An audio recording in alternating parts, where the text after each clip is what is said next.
ladies and gentlemen. Welcome back to the James Freel Show. I am your host, James Freel, and as always, I'm very happy to have you with me. Got quite a show prepared for you, same of what you've come to expect when listening to the James Freel Show. The next 30 minutes will be nothing but it'll be something hopefully you can find somewhat entertaining. How many is this? How many is this on the new platform? 26 minus 33. Who cares? Who cares? That's not what you came here for. And you're probably here by mistake. One of the best insults I ever heard about a late night host was, I think this guy was talking about Conan, who I actually find to be pretty funny. The guy said, "Does anybody watch this guy intentionally?" And I'm like, ooh, that is a rough burn. It is a burn. But it's easy to virtue signal and make yourself look like a good guy. Oh, he got screwed by Jay Leno. Whatever. Man, it's like, James, did you start the rambling section early? No, I still have my typical thing first. As always, before we start with the rambling, the part that I know everyone who's listened before is grown accustomed to. Oh, whoops. Okay, we're good now. We're good. First, as always, we're going to start with news for the uninformed. So here we go. Our top story this week: top technology companies erased most of the posts and videos on their services from one Alex Jones, the internet's most notorious conspiracy theorist, thrusting themselves into a fraught debate over their role in regulating what can be said online. Apple, Google, Facebook, and Spotify severely restricted the reach of Mr. Jones and InfoWars, his site that has been leading the peddler of false information online. Oh yeah, that definitely did put them into a debate, because do I want my social media people telling me what I can and can't listen to? I think at least they're being honest about it now. It's like, yeah, we want to, it's better than them playing that weird game where it's, I don't know. It sounds like they didn't give a clear definition. I don't really care that much. I probably should, and I'm sure there are a lot of people, if they are listening, saying, "Oh, you should," and I probably should. I'm in agreement with you. But it is what it is, I guess. Hey, James, remember when you're not supposed to ramble during this section or really give your opinion? All right. Oh, and look at this next story. Yeah, I gotta talk to my news guy. This is not meant to be a controversy segment. It's just meant to be something that I can fill your ears with before I start rambling the insipid dribble that I do. Anyway, in sports, the morning after, a handful of NFL players renewed their protests against social inequality and police brutality by raising fists or kneeling during the playing of the national anthem. President Trump renewed his criticism of their actions. The NFL preseason is now in full swing with a host of games that were played last night, and I did get a chance to watch a little bit of my hometown, I got to watch my Cincinnati Bengals play against the Chicago Bears, and I always felt like you did better in the regular season when you did bad during the preseason. So I always tend to root against my team. Now, that's just pure superstition, really, because you cannot gauge the success of a team. I mean, I guess if you're an expert, but how many of us are? Most of us are just watching on our couch.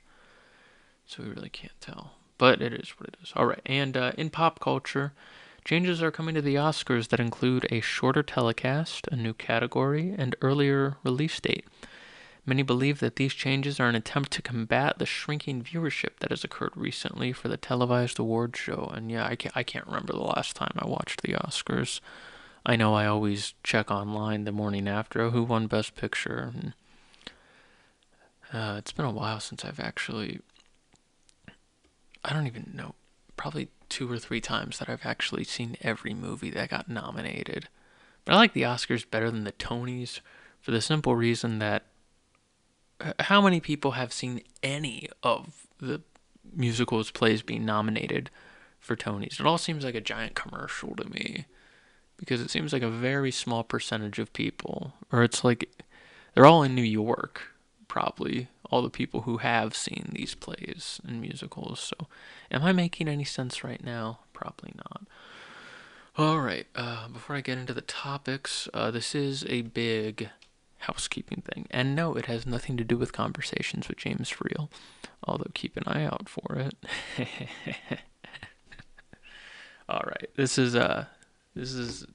I'm shifting the trajectory of the James Freel show. Now, you're all still I'm still going to be doing a show a week, 30 minutes. That's all staying the same, but I'm going to come clean with you guys because one of the listeners I have, I think probably the only, does that joke ever get old? Or it's not even a joke, it's just reflecting reality, but I guess listeners don't need to hear it every 2 seconds. But anyway, they told me it's very obvious that I'm keeping information wrong or misrepresented about where I am, where I live, what I do. And so I'm just going to be honest. I don't live in Toledo. I visited Toledo, but it's very obvious when I talk like, oh yeah, because I live up here in Toledo. The truth is I've lived in Cincinnati my whole life. And I don't think it really matters what. And no one's going to figure me out based on that, but that'll just make it easier in the future for me to explain things, because oftentimes I'm like, oh yeah, I took a trip now you can go back and listen and hear where it's blatantly obvious that I'm trying to make it sound like I'm from Toledo when I'm very clearly not. So I am from Cincinnati.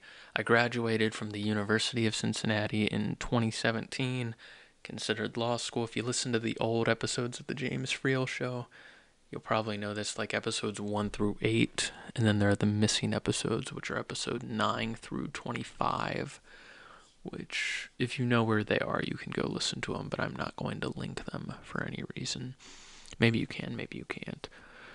But I always thought I was going to go to law school and found out that it's not for me. I don't fit in that crowd, and the amount of money it would take to do that just doesn't seem smart, considering I wasn't entirely sure that that's what I want to do. So that left me with a substantial amount of student loan debt and very little skills, because like the genius I am, I majored in philosophy. So that's why I'm back in school now, but I'm working as a co-op, which allows me to feel like not a complete loser. But I work with medical equipment, and this is just my hobby, so I think we've got it all caught up. I think you all there's one thing I'm going to keep distorted, and that is my name. I'm going to stay as James Freel, and it is what it is. You're not going to be able to, like, it matters what my actual name is. But now I can easily defend why I love the sports teams that I love, why I like the food that I like Cincinnati chili, Skyline particularly, and my sports teams, Reds, Bengals, Bearcats, even though I am kind of skeptical about my relationship with my school. But I can't blame them for my poor decisions. All they did was put the product out there. I'm the sucker who bought it. Alright, so that takes care of the housekeeping. Now, we can move on to topics. So, as I mentioned, I am back in school in a trade program. So that means even though I'm 24 years old, I still have exam weeks. And my exam week starts next week and doesn't end until the following Monday. And exam weeks, they just invoke stress. The word itself does. And it's the same brand of stress. It's the same kind of stress every time it comes up. Like, you just get that level feeling of tightness right above your stomach, and it won't go away until the final exam is taken. But when it's done, and especially if you feel good about what you did, you feel fantastic afterwards. It's just like this giant sigh of relief. It's over. And I don't mean to sound full of myself, but I have always been a pretty decent student. I am in Phi Beta Kappa, although you won't find James. Maybe there is a James Freel who is in Phi Beta Kappa, but as I said previously, I don't use my real name, so you wouldn't know. Anyway, although everyone around me tells me the stress I have during an exam week isn't necessary. And to me, it is and it isn't, because I don't think I would put the level of work and study into my exams if I didn't feel the level of stress. So it's like I have to artificially stress myself out in order to do well. Wow, how pathetic is this? We got a 24-year-old talking about his exam weeks. All right, enough with the self deprecation. But when you have exams, there are different kinds of people you run into during an exam week, different kinds of students that you share classrooms with.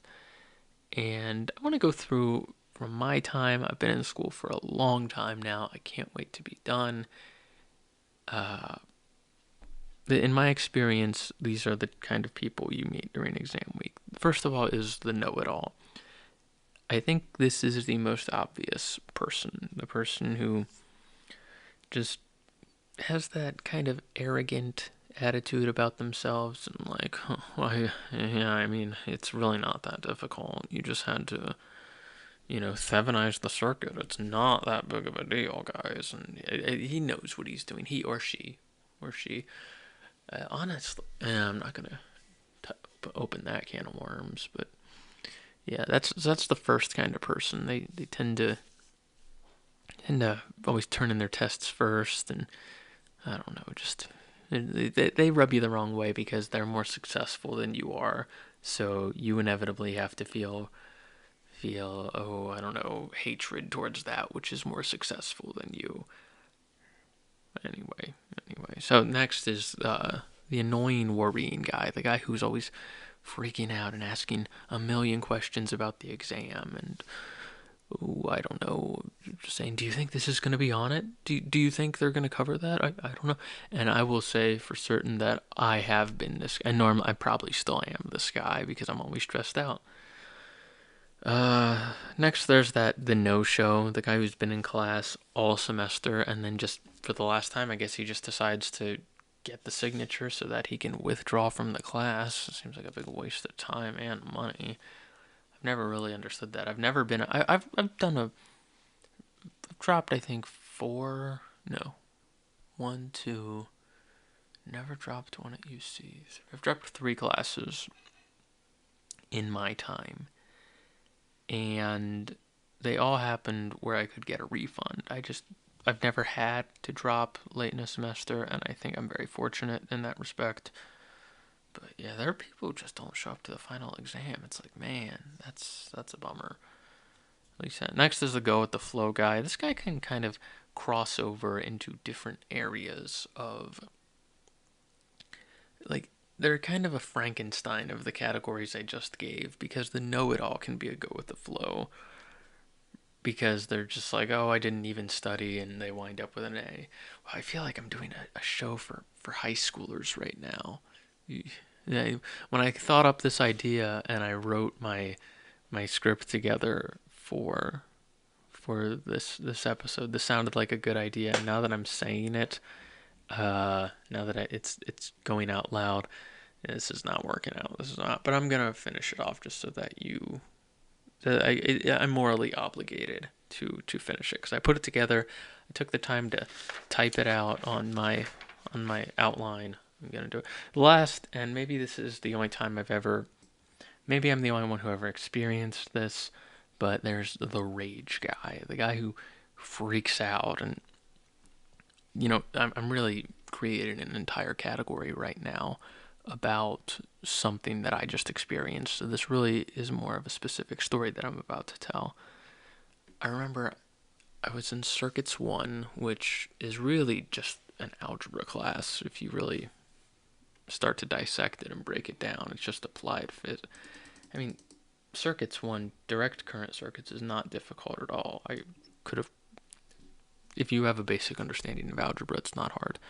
And this guy, this was like his third time taking it. And now as someone who's finishing up Circuits 3, I am thinking, wow, if you can't pass Circuits 1, you should probably just find a different field of study because it gets a lot harder. Circuits 1 is just like getting your feet wet.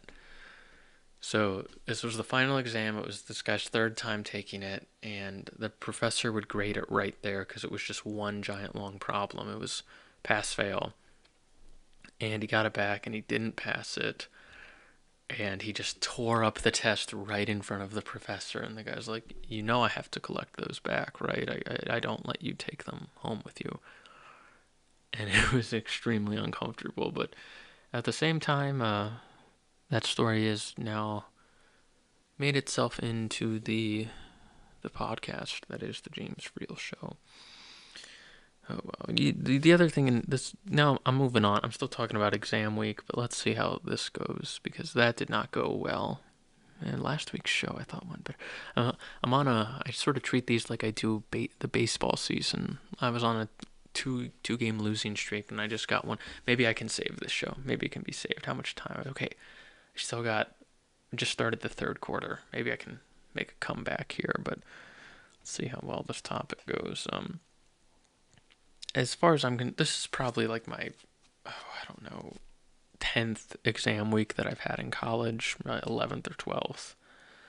And classes always seem to get their own category also, because there are classes that halfway through you realize you can blow them off. And the one with me right now, I have one that I can blow off because the professor literally gives you the final exam and with the answers and says, "This is the exam."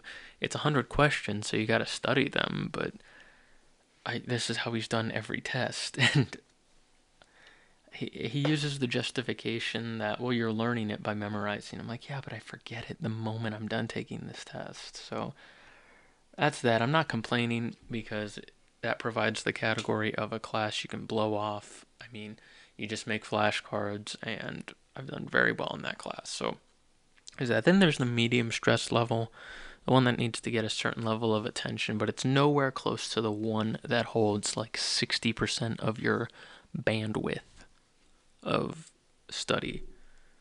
And I'm only in 3 classes right now, but all three are 4 credit hours plus I'm working, so it's been an intense experience. But you always got to rank your classes like that. Especially, it makes it a little easier because all my classes are worth the same amount of credit hours, so it doesn't hurt my GPA. But all right, this is not good. This is not good. I wrote something down here about being proactive versus reactive, and I was gonna make a joke about whatever that means because I hear people say that, but I'm too stupid to even. Oh wait, you just stop. No one wants to. No, man, I gotta go back. All right, no, I'm not doing that. Hopefully, no one ever listens to this one. This one, and that's one thing that I've seen on really bad projects because everyone wants to have a creative outlet, and I'm not exempt from this. That's why I do this. I want that outlet. I guess I shouldn't say everyone because that puts everyone in a broad category, and that may not be true. But I gave a good spiel last week about what I do and why I do it. But that seems to be a common theme that I've seen with the bottom tier projects. They tend to talk about they just start you talk about what's on your mind, and what's on your mind is that this isn't a very good program, so it tends to circle around into this never-ending spiral of, yeah, this isn't good, this is what happens when I don't write. Well, I did write, but that is all right. Let's see if we can Patriots Super Bowl 51, we're down 28-3. Let's see if we can start a comeback here. So with me in this trade program, I'm in an old building, and I like old buildings. And it upsets me when they get torn. I mean, it doesn't. If they're still functional, it upsets me when they get torn down because it's crazy to think about all that happened in that building. I think a lot of people picture their days or their life as a movie. We see, or at least that's how we categorize it. We impose our life as a story that we're the protagonist in. And I'm just thinking, how many movies went on in this room, let alone this semester, because there's got to be 3 or 4 different classes that take place in here. All that happened in there, there's just so much. I guess it's not that much, but there must have been hundreds. But what's interesting is I'm so detached from the building that I'm in, unlike in high school. I guess that's because my life peaked at in maybe it did, maybe it didn't. Hopefully it didn't. At this point it did. It's been my undergraduate was kind of a good point to.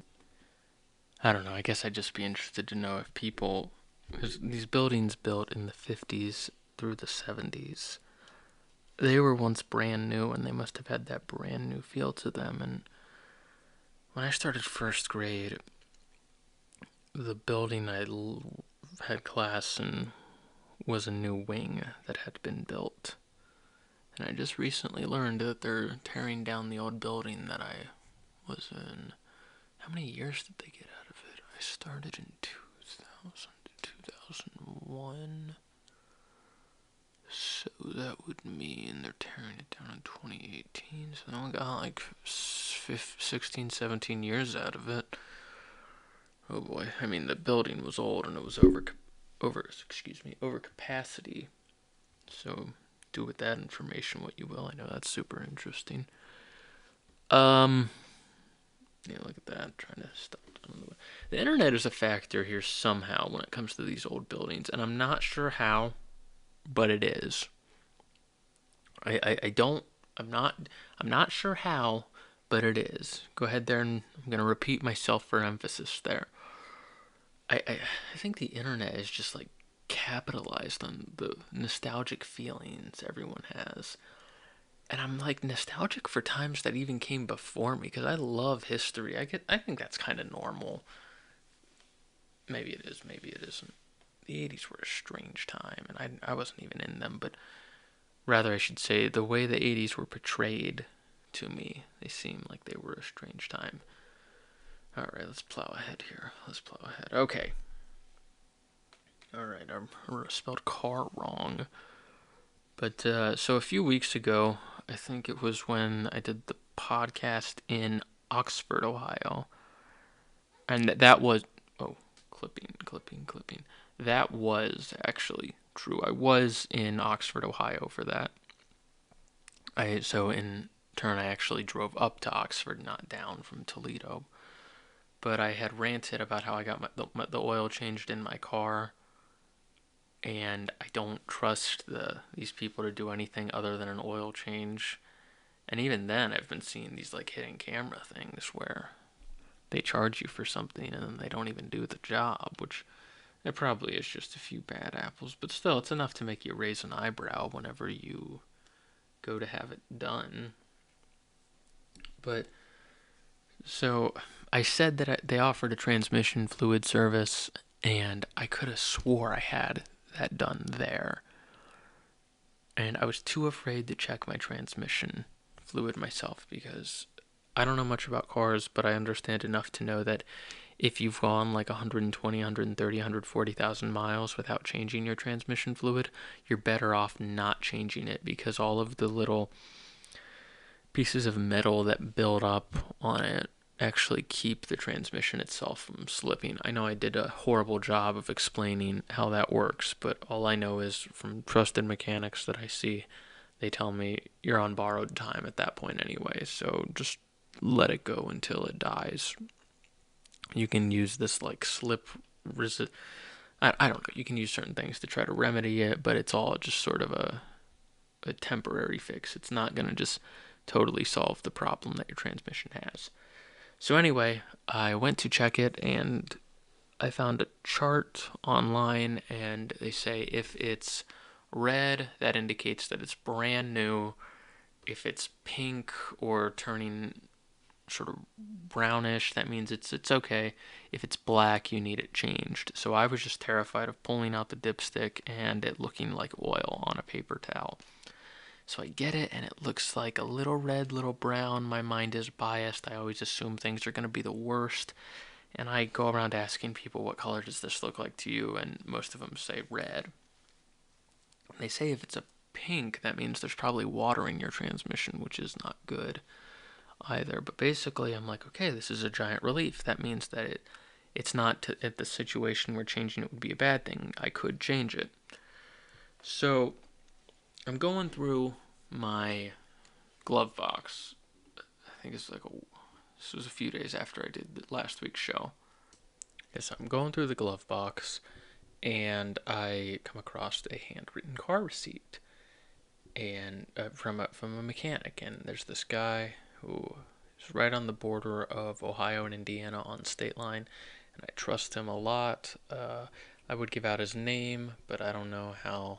I don't know if he wants himself associated with a show like this, just because it's mediocre and whatnot. But I find it, and it's from about April of 2017, actually around the first time I started the James Freel show. From the old episodes, that is. But I come across it and I read what I was charged for, and it turns out I had the transmission fluid done there. So it was about a year and a half ago and about 20,000 miles ago. So that means I'm in good shape. So I do kind of, but not really, owe the drive-through mechanic an apology, because I had almost accused them of knowingly having changed my transmission fluid, but then offering it again anyway. So I was going to fully apologize, but they still did something shady, which is they solicited the service of a transmission fluid change, and they must have not actually checked my transmission fluid. Because if they would have seen it, they would have seen that it looked fine, and I told them, hey, it had that done. So next time I'm just going to ask them, can I ask you an honest question? Did you check my transmission fluid, or are you just making the assumption that it needs to be done and that I haven't had it done anywhere else? And I'd just be interested to see how it goes with that. And they'll probably have something in the holster about, oh, well, if you wanted it done, we would have checked it. I don't know. I'm still kind of sketchy about that. I saw this meme the other day, and it said how a normal brain operates. It's like, do you have a problem? And if the answer is no, the flowchart goes to an arrow that says don't worry. And then if it goes over to yes, it asks the next question. Can you do something about it? And if it says yes, then it said don't worry. And if it says no, it says then don't worry. So it all goes back to don't worry. And I cannot say how much that meme kind of applies to me, and how I wish I could take it more seriously, because I recently have been finding myself worrying about a lot of stuff that I can or can't do something about. And why am I talking about this? I'm just trying to kill time here.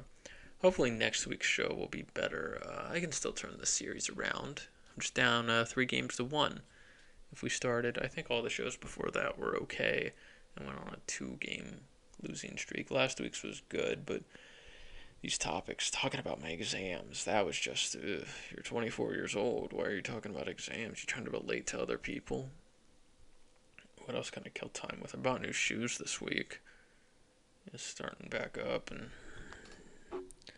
new shoes are underrated. And I always just, having more than one pair is underrated. Now that I had sort of beat up my good pair, and I'm like, okay, these will become my bad pair, and I'm pretty sure that's how it works for everybody, so I don't know why I'm talking about it here, because it doesn't seem very interesting. If you're interested in hearing ramblings about everyday life in an observational way that has very little to no comedic value, this show is the right one for you.